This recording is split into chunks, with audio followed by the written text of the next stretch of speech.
Hello everyone, here we have another interesting post on Spectrum started by Camural. This is getting unplayable. Logged in tonight to help a friend finish her missions. Spawned into the station, lobby at the station is filled with people waiting to ride up on your elevator. Sure enough, one runs in after me. I don't go to my hangar, doesn't matter, when I leave the elevator he presses the button for my hangar anyway and goes there. I know because later, when I did go to my hangar, he ran into the elevator from it. So I've logged off Star Citizen for the night. I don't have a solution for 10 to 20 people wanting to grieve. I'm seeing a lot of similar complaints in chat or on the server. Going to go play something else. Until this weekend, stuff like this was pretty rare in my experience, but it's been an epidemic. 50-person servers were more viable as you were more likely to be able to go find a server without an orc amusing itself by annoying others. Edit got back on today on the ground during the pyro mission and some player in a fighter decides to start shooting at us, nothing to gain by it, unless they want one suit of armor and a weapon. No extortion, just griefing. Had one yesterday who we encountered on the ground. He didn't seem to want to fight, so we left him be. He got into the ship, attempted to kill us from the air, then blew up our ship. We teleported back to the station, but again, just griefing. Not just us, of course, seeing it play out in chat too. Now I have some questions. I had people trying to get into my elevator before, but this was before we got personal hangars. I thought strangers, people not in your group, are getting teleported out of your personal hangar automatically. Did CRG change this? I'm not playing that much anymore, but I didn't encounter anyone trying to get into my elevator yet. Is this intentional? Is this a bug? Is this something pyro-specific that strangers can get into your personal hangar and not getting teleported out automatically? And yes, Star Citizen evolves more and more into a kitty Fortnite game with PvP overall. CRG always likes to do this, putting the cart before the horse. Let's put in pyro with PvP everywhere before we even have a reputation system. And knowing CRG, we won't get a reputation system anytime soon. If you know if this is a bug, if this is intentional, or if this is something pyro-specific, please leave a comment. I'm really curious. In all the years, Chris made very clear he doesn't want anarchy, and there will be clear rules for PvE and PvP. Chris also said 90% of all encounters with characters will be with NPCs. Yeah, sure, we still have brain-dead NPCs in year 13. Here's something Chris said about a PvP slider. It's a while ago, but people bought ships. People supported this project because of what Chris said. Ice asks, can you clarify the PvP slider? I see a lot of threads where people believe this affects the whole game, where I believe it to only affect the random encounters during the autopilot.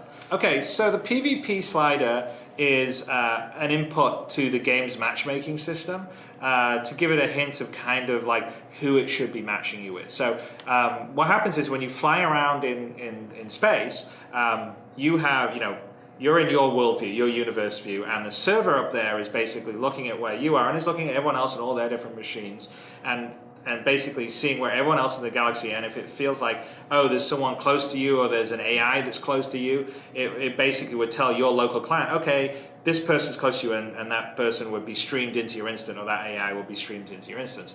And so the PvP slider is essentially an extra variable for the matchmaking criteria. So the matchmaking criteria is on a whole bunch of things. So it's on things like ping, which is, obviously we don't want to be putting people together. There's a huge latency. It's on who's your friends, who's your enemies, who's your people of interest. It would have some level of skill rating in there, so we'll kind of sort of track if are you a new player or you're super experienced. And based on that, in most of the areas, because some areas there won't be any, it'll be whoever's there versus whether it's PvP or not. But if you basically said, hey, you know what, I would prefer to have more PvE than PvP, it would give a preference to the AI flying around rather than a real player. So if there's an AI pirate and there's a real player pirate, it would drop the AI pirate into your instance to fight if you were more towards PvE than PvP. You definitely would get other players stream into your space that wouldn't be hostile, say maybe a friend of yours or something, so you could definitely get a co-op kind of feeling.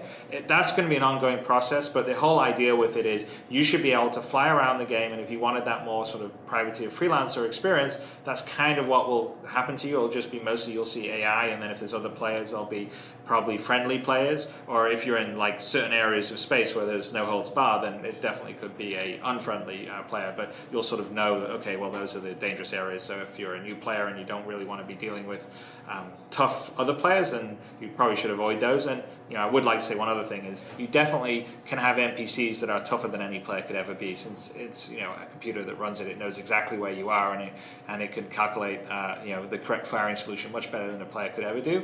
So I think it is a bit of a misnomer to think that NPCs aren't necessarily as tough as real players. In some cases, NPCs could be tougher than real players, but essentially the slider just sort of allows you to affect the kind of people that would stream into your space as you're traveling across the galaxy.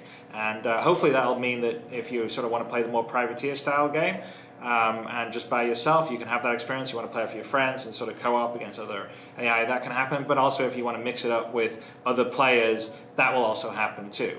And we'll have some other stuff. I mean, I know that there's always a question where people are always worried, well, what if that's an exploit and can you change it dynamically? And we're not going to let you change that dynamically while you're flying around. So it's kind of a setting that you have as you fly around. And like I said, there are some areas that are no holds barred, and those areas will also have some really cool stuff in. So I'm hoping at some point, like you get brave enough and you get good enough, you would go to these areas to, I don't know, get this one particular kind of weapon that you can't get elsewhere, or salvage an alien wreck.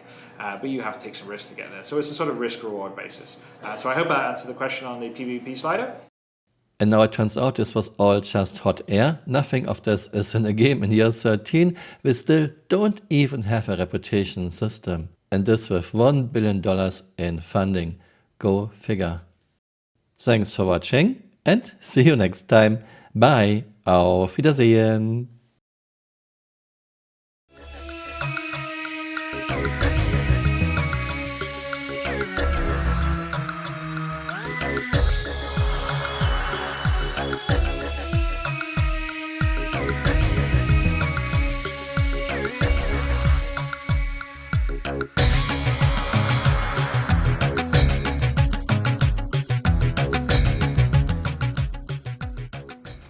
Oh wow.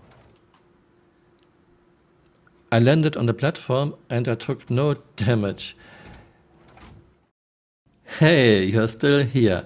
You might want to join me on Twitter. My Twitter account is Camural_SC.